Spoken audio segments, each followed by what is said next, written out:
या देवी सर्वभूतेषु माँ लक्ष्मीरूपेण संस्थिता नमस्तस्यै नमस्तस्यै नमस्तस्यै नमो नमः। ओम दुंग दुर्गाय नमः। माँ दुर्गा की 10वीं महाशक्ति का नाम है माँ कमला देवी। इनकी पूजा गुप्त नवरात्रि के अंतिम दिन की जाती है। पौराणिक मान्यताओं के अनुसार देवी कमला या कमलात्मिका को 10 महाविद्याओं में 10वें स्थान पर रखा गया है। देवी को कमला क्यों कहा जाता है? क्योंकि इनका स्वरूप कमल या पद्म के समान है। और माता कमला देवी तांत्रिक लक्ष्मी के नाम से भी जानी जाती हैं। माता कमला देवी की पूजा से सुख समृद्धि की प्राप्ति होती है, सौभाग्य की प्राप्ति होती है, संपन्नता आती है और वंश की वृद्धि होती है। शास्त्रों में ऐसा भी कहा गया है कि जो भी भक्त देवी की आराधना करते हैं उन्हें कभी भी किसी भी प्रकार का अभाव नहीं रहता और उनका घर हमेशा धन धान्य से भरा रहता है। माँ कमला देवी का स्वरूप क्या है? तो इस विषय में पौराणिक मान्यताओं के अनुसार देवी कमला का स्वरूप अत्यंत ही दिव्य तथा मनोहर एवं सुंदर है।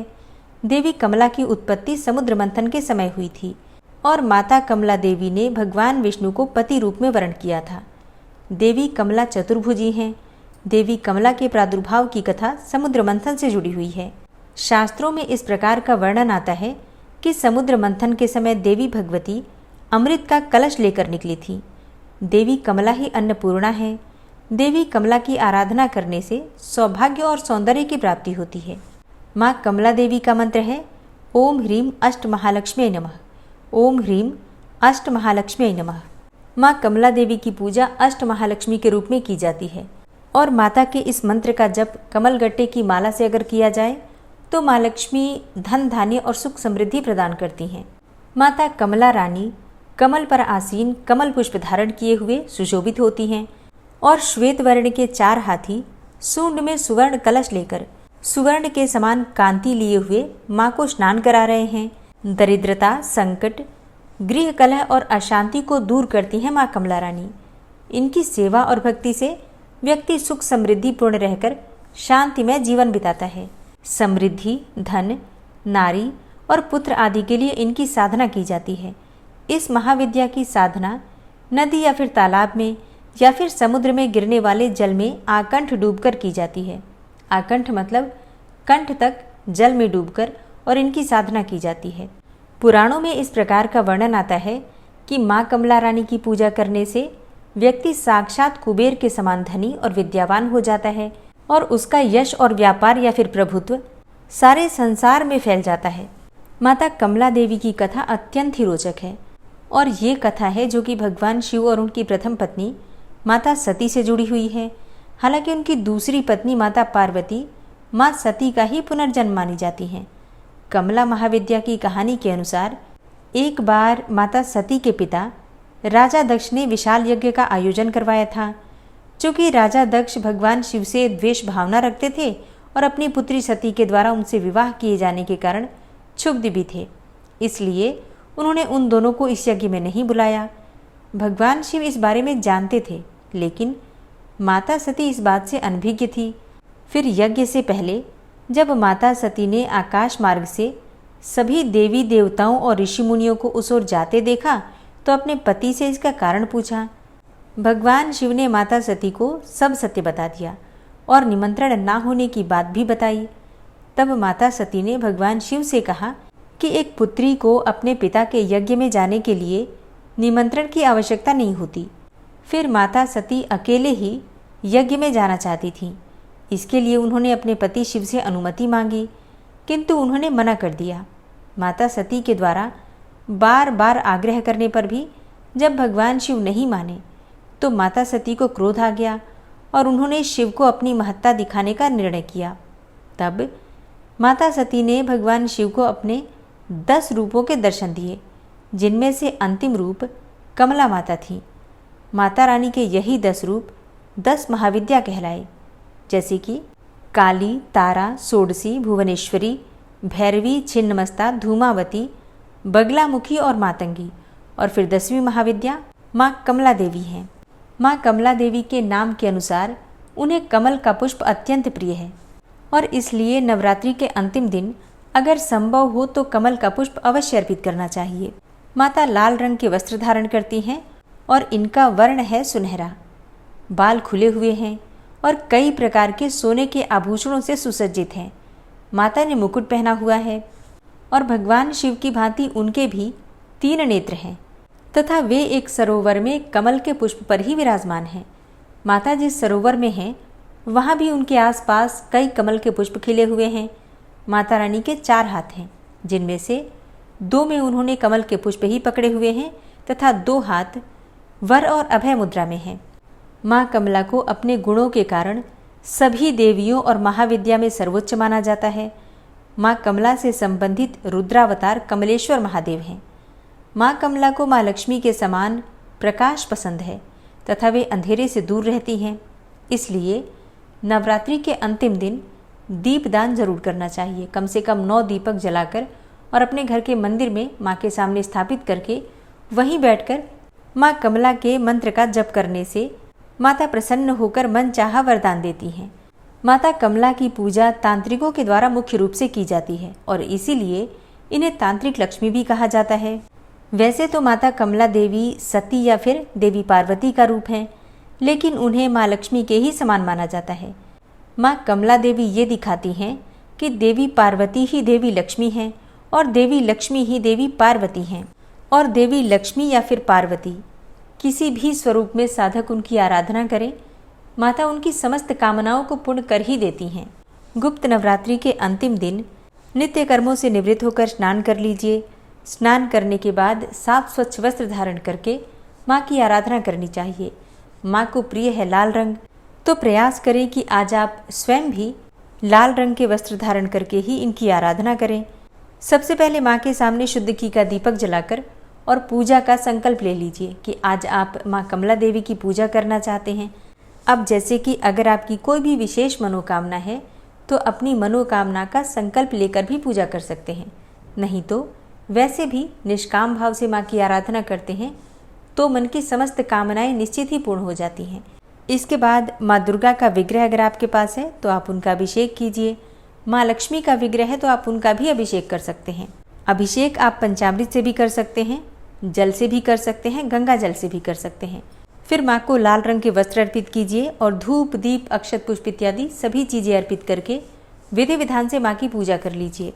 फिर जो भी सामग्री आपके पास उपलब्ध है, जैसे कि फल मिठाई या फिर आपने हलवा पूरी बना रखा है तो हलवा पूरी, इन सभी चीज़ों का भोग लगाकर और माँ से प्रार्थना कीजिए कि आपकी पूजा को स्वीकार करें, और पूजा में प्रार्थना में जाने अनजाने कोई भी भूल चूक हुई हो तो माँ से क्षमा प्रार्थना कर लीजिए।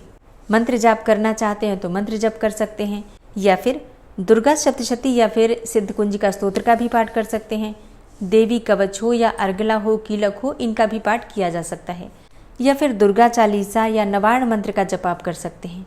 ठीक है, मतलब माँ लक्ष्मी के या फिर माँ दुर्गा के मंत्रों का जप आज के दिन करने से अत्यंत शुभ फल की प्राप्ति होती है। माँ को लाल गुड़हल या फिर गुलाब के पुष्प या फिर कमल के पुष्प अर्पित कर सकते हैं, जो भी आपके पास उपलब्ध हो। ठीक है, तो विधि विधान से माँ की पूजा कर लीजिए। इसके बाद आपको हवन करना है, जैसे कि हम प्रकट नवरात्रि में भी नवरात्रि के अंतिम दिन हवन करते हैं, तो इसी प्रकार से इस नवरात्रि में भी आपने जो भी मंत्र जपा है उसी मंत्र का अपनी इच्छा के अनुसार चाहे तो 108 बार भी आहुति दे सकते हैं। तो छोटा सा भी हवन कर लीजिए, लेकिन हवन करना आवश्यक है। उसके बाद कन्या पूजन आप कर सकते हैं। अब जैसे कि बहुत से भक्तों के प्रश्न आते हैं कि क्या गुप्त नवरात्रि में कन्या पूजन कर सकते हैं? देखिए, सब कुछ कर सकते हैं। गुप्त नवरात्रि में जो आप मंत्र जप करते हैं वही किसी को नहीं बताना है। बाकी इसके अलावा अगर आप कन्या पूजन करते हैं तो इसमें कोई दोष नहीं है। नवरात्रि में कन्या पूजन करना तो आवश्यक होता ही है। आप चाहें, अगर मिल जाती हैं कन्याएं तो आप कन्या पूजन कर सकते हैं। कन्या पूजन ना करना चाहें तब क्या कर सकते हैं? तब ऐसी अवस्था में कन्याओं के निमित्त, मतलब कुछ कन्याओं के निमित्त आप चाहें तो कुछ धन, कुछ पैसे निकाल कर देवी माता का कहीं भी मंदिर है तो उस मंदिर में दान कर सकते हैं। या फिर एक भी कन्या अगर आपको मिल जाती है या फिर कोई भी ब्राह्मण की कन्या हो तो एक कन्या को भी आप चाहें तो कुछ पैसे या फिर वस्त्र इत्यादि उपहार स्वरूप में दे सकते हैं। नवरात्रि के अंतिम दिन जिस प्रकार से हम काले चने बनाते हैं, हलवा बनाते हैं, पूरी इत्यादि बनाते हैं या नारियल का भोग लगाते हैं, ये सभी चीज़ें आपको इस नवरात्रि में भी करना है। और फिर हलवा, पूरी, चने इत्यादि इन सभी चीज़ों का माँ को भोग अर्पित कीजिए। इसके बाद आप चाहें तो कन्या पूजन कर सकते हैं। कन्या पूजन नहीं करते हैं तो इस प्रसाद में से गाय को खिलाकर और इसके बाद आप स्वयं अपना व्रत खोल सकते हैं, या फिर व्रत नहीं करते हैं तो भी प्रसाद स्वरूप में परिवार के सभी सदस्य इसे ग्रहण कर सकते हैं। ठीक है, तो नवरात्रि के अंतिम दिन हलवा, पूरी और चने ये ज़रूर बना लीजिए और माँ को भोग लगा दीजिए। अब बहुत से भक्त हैं जिनका प्रश्न आया है कि उन्होंने व्रत किया है और व्रत कब खोलें, और कलश की स्थापना की है तो कलश का विसर्जन कब करें। तो देखिए, सुबह की पूजा विधि विधान से करने के बाद, हवन करने के बाद और कन्या पूजन अगर आप करना चाहते हैं तो कन्या पूजन करने के बाद कलश विसर्जन आप कर सकते हैं। कन्या पूजन नहीं कर रहे हैं तो भी हवन इत्यादि करने के बाद और माँ से क्षमा प्रार्थना करके आप कलश का विसर्जन कर लीजिए। कलश का विसर्जन करने के बाद आप अपना व्रत खोल सकते हैं, व्रत का पारण कर सकते हैं।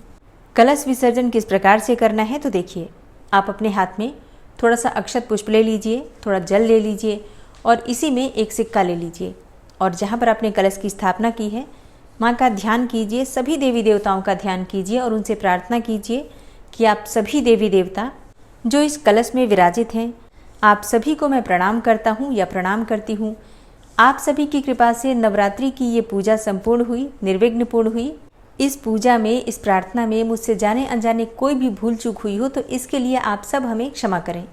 और भगवान गणेश और माता लक्ष्मी को छोड़कर आप सभी देवी देवता यथास्थान प्रस्थान करें और दोबारा मैं कभी भी कोई यज्ञ या फिर पूजा अनुष्ठान करूं तो आप सब मेरे आवाहन करने पर फिर से मेरे घर में पधार कर और मेरे यज्ञ, अनुष्ठान, पूजा इत्यादि को निर्विघ्न पूर्ण करने में हमारी मदद करें।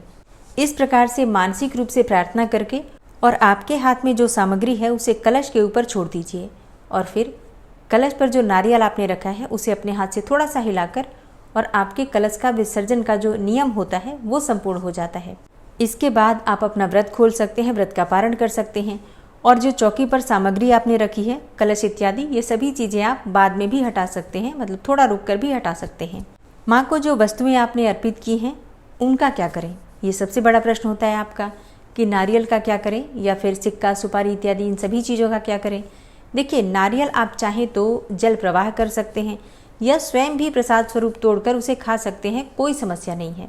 मतलब जिस प्रकार से आपके यहाँ नियम होता है नवरात्रि में कलश का या फिर कलश पर रखे हुए नारियल का, जिस प्रकार से आप लोग प्रयोग करते हैं उसी प्रकार से आप इस बार भी कर सकते हैं।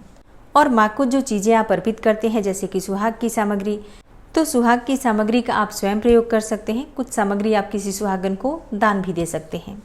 जो प्रतिदिन आप दक्षिणा अर्पित करते हैं माँ को, वो पैसे आप किसी कन्या को दे सकते हैं या चाहे तो आप किसी मंदिर में भी दान दे सकते हैं।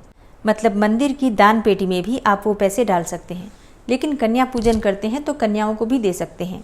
कलश में जो सामग्री आपने डाली है, सिक्का, सुपारी या फिर हल्दी इत्यादि, तो सिक्का आप अपने धन रखने के स्थान पर रख लीजिए, बाकी सभी चीज़ें आप विसर्जन में डाल सकते हैं। इसी प्रकार से प्रतिदिन जो आप लौंग अर्पित करते हैं, बताशे अर्पित करते हैं, वो आप प्रसाद स्वरूप में ग्रहण कर सकते हैं।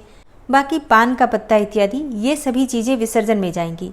मतलब देखिए, जितनी चीज़ें आप प्रयोग कर सकते हैं स्वयं, उन सभी चीज़ों का प्रयोग करेंगे। जो चीज़ें आपके प्रयोग की नहीं है, आप उन सभी चीज़ों को या तो विसर्जन कर देंगे या फिर अगर किसी को दान देने योग्य है तो आप दान कर सकते हैं। ठीक है, तो उम्मीद करती हूँ कि आज की वीडियो से आपको लाभ अवश्य होगा। और अब आप सुनेंगे माँ दुर्गा की आरती। ओम जय अम्बे गौरी, मैया जय श्यामा गौरी, मैया जी को निश दिन ध्यावत, तुमको निश दिन ध्यावत, हरि ब्रह्मा शिवरी, ओम जय अम्बे गौरी। मांग सिंदूर बिराजत, टीको मृग मद को, उज्ज्वल से दो नैना, चंद्र बदननी को, ओम जय अम्बे गौरी। कनक समान कलेवर, रक्तांबर राजे, रक्त पुष्प गले माला, कंठन पर साजे, ओम जय अम्बे गौरी। के हरि वाहन राजत, खड्ग खपर धारी, सुर नर मुनि जन सेवत, तिनके दुख हारी, ओम जय अम्बे गौरी। कानन कुंडल शोभित, नासाग्रे मोती, कोटिक चंद्र दिवाकर राजत सम ज्योति। ओम जय अम्बे गौरी। शुंभ निशुंभ विडारे महिषासुर घाती। धूम्र विलोचन नैना निशिदिन मदमाती। ओम जय अम्बे गौरी। 64 योगिनी मंगल गावे नृत्य करत भैरो। मैया नृत्य करत भैरो। बाजत ताल मृदंगा अरु बाजत डमरू। ओम जय अम्बे गौरी। भुजाचार अति शोभित खड्ग खपर धारी। मन वांछित फल पावत सेवत नर नारी। ओम जय अम्बे गौरी। कंचन थाल विराजत अगर कपूर बाती। श्रीमाल के तुम राजत कोटि रतन ज्योति। मैया जय अम्बे गौरी। श्री अम्बे जी की आरती जो कोई नर गावे। कहत शिवानंद स्वामी भजत हरि हर स्वामी। मनवांछित फल पावे। ओम जय अम्बे गौरी। जय अम्बे गौरी मैया जय श्यामा गौरी। मैया जी को निश दिन ध्यावत तुमको निश दिन ध्यावत। हरि ब्रह्मा शिवरी। ओम जय अम्बे गौरी। ओम जय अम्बे गौरी। मैया जय श्यामा गौरी। माँ की आरती करने के बाद क्षमा प्रार्थना ज़रूर करनी चाहिए। तो दोनों हाथ जोड़कर माँ से क्षमा प्रार्थना करते हैं। हे परमेश्वरी, मेरे द्वारा दिन रात बहुत से अपराध होते रहते हैं। मुझे अपना दास समझकर मेरे उन अपराधों को आप कृपापूर्वक क्षमा करिए। हे परमेश्वरी, मैं आवाहन करना नहीं जानता, विसर्जन करना भी नहीं जानता तथा पूजा करने का ढंग भी नहीं जानता। हे माँ, मुझे क्षमा करिए। हे देवी सुरेश्वरी, मैंने जो मंत्रहीन अर्थात ना मंत्रों को जानता हूँ, क्रियाहीन अर्थात ना क्रियाओं को जानता हूँ और भक्तिहीन अर्थात ना भक्ति के प्रकार जानता हूँ, तो मैंने जो मंत्रहीन, क्रियाहीन और भक्तिहीन पूजन किया है वह सब आपकी कृपा से पूरे हों। सैकड़ों अपराध करने के बाद भी जो आपकी शरण में आके जगदम्बा कहकर पुकारता है, उसे वह गति प्राप्त होती है जो ब्रह्मा आदि देवताओं के लिए भी पाना आसान नहीं है। हे जगदम्बिके, मैं अपराधी हूँ किंतु आपकी शरण में आया हूँ। इस समय दया का पात्र हूँ, आप जैसा चाहें वैसा करें। हे देवी परमेश्वरी, अज्ञानवश भूल से या बुद्धि भ्रष्ट होने के कारण मैंने जो भी न्यूनता या अधिकता कर दी हो वह सब क्षमा करें और प्रसन्न हो। हे सच्चिदानंद स्वरूपा परमेश्वरी, जगन माता कामेश्वरी, आप प्रेम पूर्वक मेरी यह पूजा स्वीकार करें और मुझ पर प्रसन्न रहें। हे देवी सुरेश्वरी, आप गोपनीय से भी गोपनीय वस्तु की रक्षा करने वाली हैं। मेरे निवेदन किए हुए इस जप को ग्रहण करिए। आपकी कृपा से मुझे सिद्धि की प्राप्ति हो।